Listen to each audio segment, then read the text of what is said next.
firenena anankiray ny atao hoe fahaleovan-tena dia ny tsy fekenan-doha amin'ny lafim-piainana maro. Eo ny amin'ny lafiny fiariana, eo ny amin'ny lafiny fanabeazana, ary eo ihany koa ny amin'ny lafiny fitantanana. Ao anatin'izany hoe fahaleovan-tena zany a dia tonga dia resahana mivantana ny olom-pirenena tsirairay avy. Ny olom-pirenena resahana io zany a dia isika malagasy. Isika mandrafitra ny singa ny fiarahamonina amin'ny ankapobeny.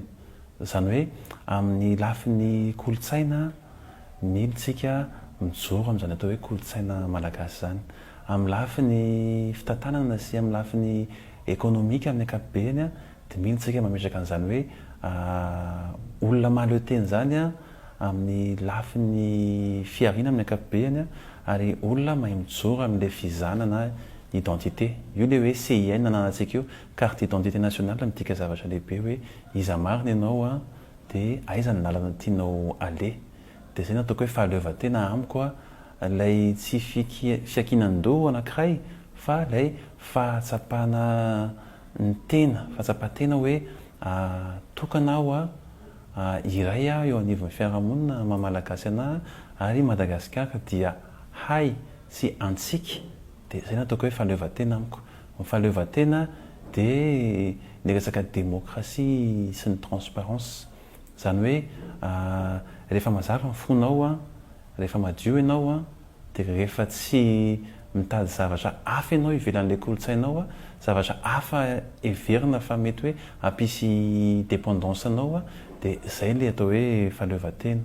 Matetika manko tsika raha resaka fahaleovan-tena dia miteny mivantana tsika hoe rehefa miankin-doha ny firenena amina firenena hafa dia izay ny fahaleovan-tena. Nefa misy ataontsika hoe dingana sy maro-drefy ihany koa ny fahaleovan-tena. Izay ny amin'ny resaka iraisam-pirenena izay. Fa amin'ny resaka maha olona mihitsy ny fahaleovan-tena matetika dia ianao mandray andraikitra eo amin'ny fiarahamonina. Ianao mandray andraikitra sy ianao mahatsapa-tena hoe tsy tokony handry an'iza ianao eo amin'ny fiainana fa tokony maka an'ilay kifafa, maka an'ilay fandrovam-pako dia miasa avy hatrany fa tsy mitaraina. Izay no atao hoe fahaleovan-tena amiko.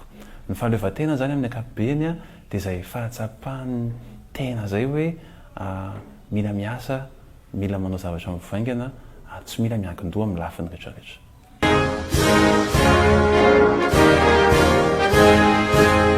Madagasikara amin'ny ankapobeny tenenitsika foana hoe tsy mahaleo-tenitsika.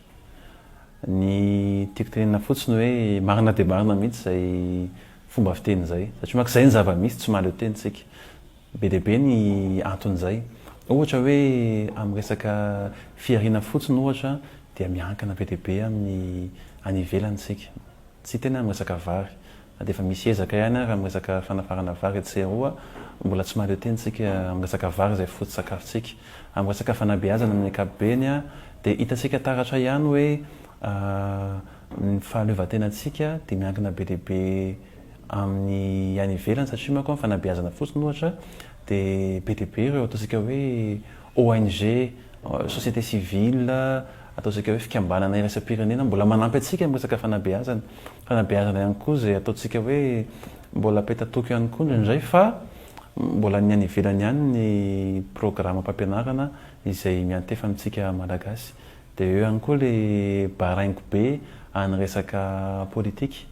Satria manko rehefa manageja ny iraisam-pirenena dia voageja dia voafehan'izay heritsiky izay tsika dia lasa manaiky tsy fidy ny zavatra tenenin'olona any ivelany. Ka eo ilay tiako tenenina hoe tsika amin'ny ankapobeny zany dia mbola miankina be dia be amin'ny iraisam-pirenena. Dia io ny zavatra tokony hiadivana io. Satria manko raha tena metraka an'izany hoe firenena mahaleo-tena izany tsika dia mila mametraka mihitsy an'ilay zavatra tiantsika hatongavana. Mila mametraka mihitsy tsika ilay zavatra tokony apetratsika miaraka, ilay dinam-piarahamonina izay tokony rahantsika any amin'izay tsika vao afaka mieritreritra hoe mahaleo-tena tsika malagasy.